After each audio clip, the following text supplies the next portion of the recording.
أعوذ بالله من الشيطان الرجيم بسم الله الرحمن الرحيم والصلاة والسلام على رسول الله وعلى آله وصحبه أجمعين رب اشرح لي صدري ويسر لي أمري واحلل عقدة من لساني يفقهوا قولي. First of all, I want to express my gratitude. I always find it very impressive when I find a room full of humans at like 10 o'clock in the morning on the first day of a conference. So that's really impressive, mashallah, that you guys are here and you guys care. I think one of the things that's happened in our modern day society, as Sheikh Yasser talked about as well, there's been a epidemic loss of purpose and meaning. And I think that what's happened now is that we live our lives kind of randomly. You know how we say things like, oh my God, that was so random. And we just feel like everything's very random. And there's been this epidemic loss of meaning and purpose. And so to get that, to actually hold on to that is very difficult in the time we live in right now, because we're all kind of just living, you know, by the seat of our pants, right? It's everything is just YOLO, you know, you only live once, you know, live it up, and it's this kind of just live moment to moment type of mentality that's sort of pushed down our throats. And so if you try to resist that and you try to actually live with meaning, it is an uphill battle right now, especially for young people. So I just want to applaud you in that and tell you that you're in the right direction, alhamdulillah, to go against that stream of just, you know, do what feels good for today, you know, and to actually live with purpose and to have a plan of what you're going to do tomorrow, right? Because the whole idea is to make you only live for today, right? If you look at the way that things are sold to us, if you look at, for example, the advertisements that we see, Pepsi, for example. Pepsi's tagline was, does anybody know what it was? Live for now. That's what it was. And then the O of the now was a Pepsi sign. So the idea here, this is the type of thing that we're taught, is just live for now, don't plan for tomorrow, live it up, YOLO, right? You only live once, you're only young once, all this kind of, all these slogans, right? And the whole point of that is to make you just not think about planning for tomorrow. But that's completely the opposite of what Allah subhanahu wa ta'ala tells us, right? Because Allah tells us in the Quran the complete opposite. He says, وَلْتَنْظُرْ نَفْسٌ مَا قَدَّمَتْ لِغَدٍ. That Allah says, Allah is addressing the believers, and He's saying, He's telling us at the beginning of this ayah to have taqwa. يَا أَيُّهَا الَّذِينَ آمَنُوا اتَّقُوا اللَّهَ وَلْتَنْظُرْ نَفْسٌ مَا قَدَّمَتْ لِغَدٍ. O you who believe, have consciousness of God. So that's the first piece of advice or command that Allah is giving us in this verse. And then after that, Allah says, and let every person know what they've put forth for tomorrow. Let everyone see and have a plan of what is it that you're planning for tomorrow. And here the tomorrow isn't just talking about like in 24 hours tomorrow, right?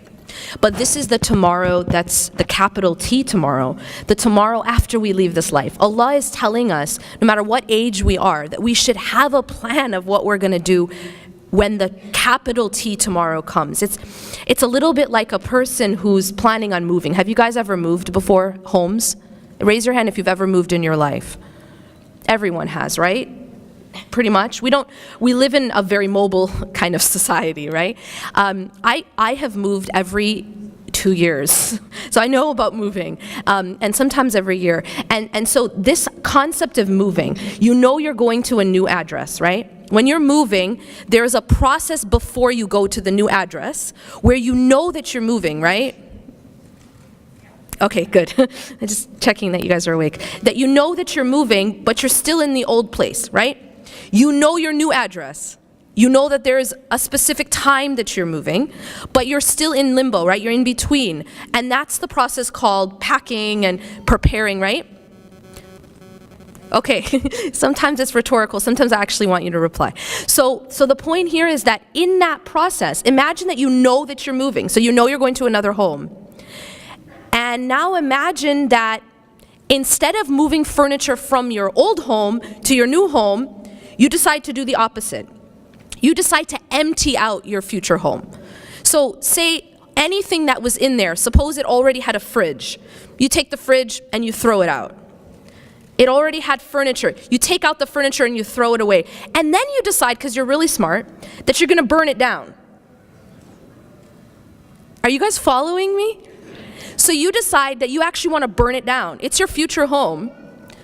But not only are you taking the furniture out, you're burning it down. Okay? So what happens now? You guys are still moving there. That's not going to change. But what's going to happen when you get there? You just burnt your house down. So you actually, not only do you have no furniture, sometimes some people are going to get there and there's no home. It's been burnt. You understand? And that's what a lot of people are doing with their future home. That future home that everyone is going to, like there's no doubt about it. Whether or not you're prepared, you're still going there. Do you guys get it? Nobody can argue with the fact that they're going to their grave, even an atheist. Yeah? So that's their future home, regardless of whether or not they furnished it, regardless of whether or not they burnt it down. They're going there. And every single one of you is going there. But the question only has to do with, what have you set forth for it? What have you furnished in it? Or have you burned it down? You understand? And see, when we're moving, we prepare that home. In fact, oftentimes we do this. We buy new furniture for that home. We leave the old furniture, right? We bring only the nicest stuff for that new home because that's where I'm going, right? That's my destination. And that's the thing, is that some of us are furnishing that new home and some of us are burning it down. Now, there is a very, very important role in that whole process that your friends play. So now I want to bring it to the topic of company, of your friendships. And I don't just want to talk about friendship, but I want to talk about environment in a bigger scale as well. All right, I'll begin by talking about friendships, because at this age, I see a lot of young people right now, and at this age, our relationships, our friendships, actually our relationships are always important, but our friendships are of utmost importance, especially when we're young. And they're also important as we grow older. But especially when we're young, our friends become sometimes more influential than our parents. And so who you choose to be around. I use the analogy of, you know how they tell you are what you eat? Anyone ever heard that? You are what you eat. What does that mean? It means that if you eat healthy, you're gonna be okay. And if you eat unhealthy, you're gonna be very simple, right? What happens if you drink poison on a regular basis? Just a couple sips for breakfast. Anyone? You might not die right away because you're just taking a couple sips. But what are you doing over time to yourself internally? You're killing yourself, really. You're killing yourself. So what happens is that our environment, our company to be specific, sometimes is like sipping poison. The people that we're around, the influence that they have on us, and I was noticing that, this idea, and Sheikh Yasir touched upon it, that people think, oh, but I'm not going to be influenced, I'm strong. That's like a person saying, I can sip poison, I'm not going to be influenced, I'm strong. Can anyone say that? No. Everyone will be influenced if they sip poison. And in the same way, your relationships will affect you. It's just a fact. The Prophet ﷺ said, Al-Mar'u ala khalili, ala dini khalili. So that a human being is on the same way as their closest companion. Do you know what that translates to? That means that you should pick out your closest companion to be the exact image you want to be. Does that make sense? Because the Prophet ﷺ said that you will be like your closest companion. You'll be the same deen. And deen doesn't just mean religion, by the way. Deen just means a way. The way that they are. And that's why you find that when people are like BFFs, they're really, really close, they actually start to even have the same mannerisms. They pick up the same gestures. They make the same faces. You know what I'm saying? They laugh at the same stuff. We start to actually morph into the people that we're close to, yes or no? Yeah, you do. You do. You just start to become almost like the same person. This is what the Prophet ﷺ, he understood psychology before there was something called psychology. right? And he's telling us you will be on the way of your closest friend. So what does that translate to? It means that I should pick my closest friend to be someone that I want to become. And if your closest friend is not someone you want to become, then you need to sort yourself out. Because you become that person.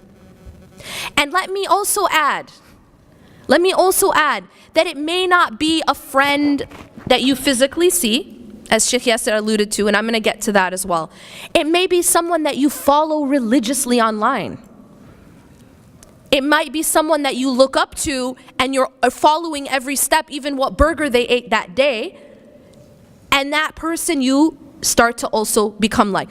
I found a really strange, this is just a personal thing, this strange phenomenon that I noticed, and that there was like, you'd know people who had certain stars, whether they were like athletes, that that was their role model. And it was like years and years growing up, this was like their role model. They actually acted like them. Like I started to notice that they would act like them. They would gesture like them. That you even become like people, even if you don't know them, but it's someone you've been following so closely and you admire so much that you start to actually become like them. So be very mindful who you take as that closest companion, because that's what you become. And I won't repeat, but Sheikh Yasser also mentioned about the difference between the good company and the bad company, the perfume shop and the blacksmith shop. That we are influenced by our environment. But when I say to you that you are what you eat, what do I mean by that? I mean that every single thing that you surround yourself with or you take in affects you internally. So it's just like food, all right? What you listen to, what you look at, what you read, what you watch, what you talk about, all of this, think about it as input. It's like food that you're putting into your body, right? And so I ask people to imagine that every time you open your feed meaning your news feed, whether it's on Facebook, Instagram, Twitter, Snapchat, whatever it is, imagine that when you open up your feed, it's like opening up your fridge. That's what you're gonna eat that day, okay? Now, can you imagine opening your fridge and here's what's in your fridge. Some rotten cheesecake covered in mold, right? Like a burger that's like, I don't know, by this point it's like toxic. Some bottles of poison. That's what's in your fridge. You open your fridge and that's what's in there. So what's gonna happen to you? What's gonna happen to you? Well, it doesn't take a genius. That's what you're intaking. That's your intake, right? And so that affects you. Now when you open your news feed, you have to judge it in the same way. That's your fridge. That's your fridge. You're not passive. I need you to understand, you are not passive. You're not passively intaking. You're actively intaking those things. You're not just looking at it. I need you to understand, there's no such thing as I'm just looking. Whatever you look at, it's like you're swallowing it. It's like you're eating it. Because the eyes are a window to the heart. That's the way Allah designed it. You can't look at something without it affecting your heart. Same thing with the ears. The ears are an inlet to the heart. And so you don't listen to something and you're just passive, right? You're not just looking at that fridge. Those are the things that you're swallowing. Does that make sense? And so what I ask people to do is, number one, please find friends that you want to become. And that person that you take closest to you, make sure it's someone you admire and someone that's actually gonna help you furnish that home that you're going to. Not someone who's gonna come with a torch and burn it down for you. There are friends who actually are burning that house for you. You guys feel me or you don't feel me at all? You feel me? They're actually the ones burning that house down. But guess what?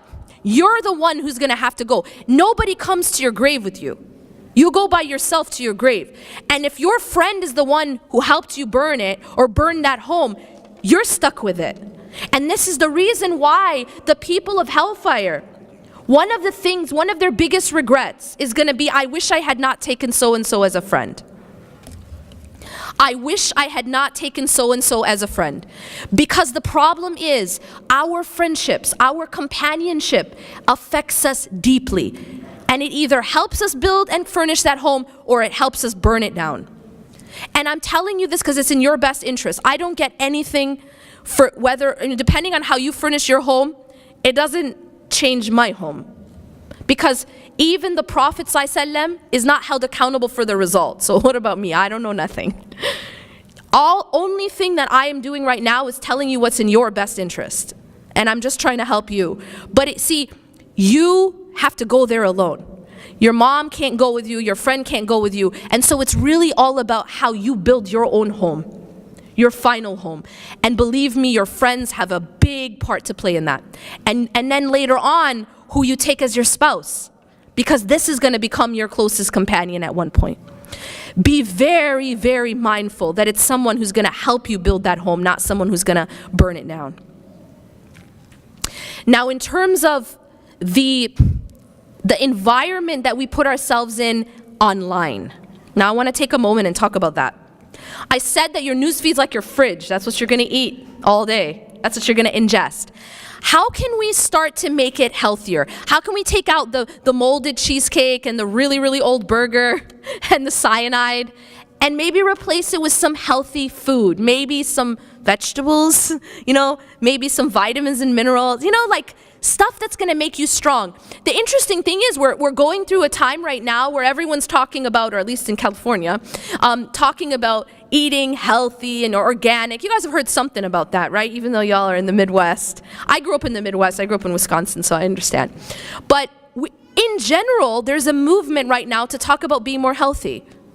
Right? Yes or no? No? Never heard it? Okay, good. So now this is what we need, but this is what we need spiritually. We need to start talking about being more healthy internally. Because you know what? You have to take care of your body. But at the end of the day, your body is passing away. And it's an amana. You have to take care of it. But at the end of the day, your body is passing away. Can you tell me, anyone in this room tell me, what's happening to your soul after your body passes away? It goes to the barzakh. So it's actually continuing to exist. Barzakh, right? So your soul continues and your body disintegrates. Which one do we take better care of, generally? Isn't that ironic? Does anyone else find the irony in that? We take better care of our body than we do our soul, even though our body is passing away and our soul is not. Your soul doesn't actually pass away. Your soul just moves. It moves from one world to another, and then from that world to another, and then guess what? It lives forever. Like forever, capital F. That's a lot of time, isn't it? So it's quite important that you take care of it. And I'm telling you that because we live in a social media age right now, one of the biggest sources of poison is what we're looking at online, what we're following. And I'm going to put aside right now, like, I'm not going to get into a fiqhi discussion about what's haram and what's halal, because I'm not qualified to do that. But what I do want to do is I want to just talk about just basic psychology, all right? What you guys are following, it may not be blatantly haram, right? It's cool. You can learn a million different ways to wrap your hijab. That's awesome, right? A million different ways to contour your face. That's awesome. Lots of different fashion, all that stuff. I'm not saying any of that is haram to just watch. But here's the problem. The problem is when that becomes the focus. That becomes the focal point. The only thing that you're looking at is fashion, what kind of burger someone's eating, how all the various ways to wrap your hijab, all the various ways to do makeup tutorials, and somehow everyone ends up looking identical after these tutorials. Do you ever notice that? Yeah, it's really, really bizarre. But my point right now isn't haram and halal. My point is what matters most. And the thing about psychology is that whatever you are focused on most, that is what becomes central in your life. And so a person who's only looking at fashion, who's only looking at material things, dunya, what's this person wearing, what's that person eating, which parties are they at, do you guys get what I'm saying? If that's the only thing that you're looking at every single day, guess what's going to be most important to you? Fashion, material things, what people are wearing, what people are eating. That's it. And what happens is you've just left what really matters. And so my point to you is, if you can change what you're looking at every day and make it something a little bit more healthy, a little bit more maybe inspiring, something that's going to actually help you to build your home, something that's going to help you furnish your home, then you will actually be in a better position. Because now you'll be using social media rather than social media using you. You can use it as a tool for either good or bad, or just a waste of time. Lastly, because I really do have 5 minutes left, I want to just leave you guys with some advice, some practical advice. And I told you guys that you take care of your body. We all do, and we need to, but we've neglected our soul. We've neglected that home that we're definitely moving into. So I want to just leave you guys with 3 points of how you can furnish that home and how you can not just, improve your own internal being, but also be a better friend for others. The first thing is the salah. I can't talk to an audience without talking about salah. And the reason for that is salah is the oxygen that keeps us alive. It is the spiritual oxygen of the heart and soul. And so the salah will allow you to be able to be healthy in the same way that oxygen allows you to continue to live. And if a person is eating organic vegetables and green juices and they're really, really healthy but they're not breathing, what's going to happen to them? Come on, you guys don't have to be a doctor. You're gonna die if you don't breathe, right? And it doesn't matter how healthy your food is. So the salah is that basic oxygen that keeps you alive. Number 2, I'm gonna ask everyone to download an app onto their phone called MyduaA. It's spelled MyduaA. And what it is it's a collection of the supplications of the Prophet ﷺ from the Quran and from the Sunnah that he would say throughout his day. Now this might seem like, okay, what's the big deal? It's really a big deal. It's really a big deal, because what this app does is it's equivalent to those vitamins and minerals and food and water that you put in your body, but it's spiritual. Every time you're reading these supplications, you are making your internal health stronger. Now I'm just going to tell you this, when you download this app, by the way, best 99 cents you'll ever spend, and no, I don't get a cut. When you download this app, you open up on the side, there's going to be by the way, there's a supplication for every motion of life. And the more you can incorporate in your life, the healthier you'll be. Psychologically, emotionally, spiritually, and every otherly. But what you have to do, there are certain supplications you can't live without, and they are the morning supplications, the evening supplications, and the ones before you sleep. Make sure that these you're getting off your app, even if you aren't doing the rest, but make sure at least you're doing those. And then over time you can learn the small ones, right? You leave the house, there's a small dua. You come back in the house, remember Allah. These things are life-changing. But let me just, before I end, tell you about the morning and evening. You go to this app. The good thing about this app is there's this thing called a star. You can star the supplications that you want to do, because there's 25 of them. It might take you an hour and never do it again. It's better for you to make a small list and to be consistent, because the Prophet ﷺ said that Allah loves the actions that are consistent, walau aqal, even if they're small.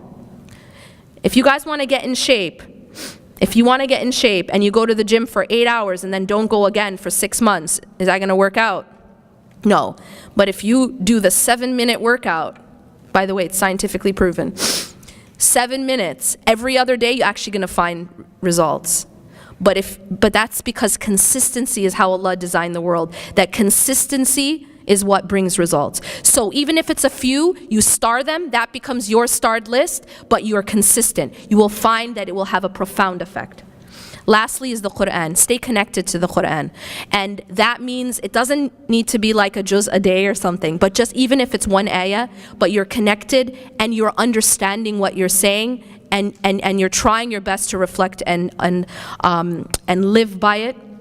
And also the hadith and the sunnah as it relates to the Quran. Try as much as you can, even if it's a little bit every day, to stay connected to that. أقول قولي هذا واستغفر الله لي ولكم إنه غفور رحيم سبحانك الله وبحمدك أشهد أن لا إله إلا أنت أستغفرك وأتوب إليك. Just a quick announcement. I do have just a limited few copies of my book. I have my new book, Love and Happiness. This is the new edition of Reclaim Your Heart, which is, it includes 4 new chapters, 2 about tawakkul, love of God and finding God. Jazakallah khair. Assalamu alaikum wa rahmatullah.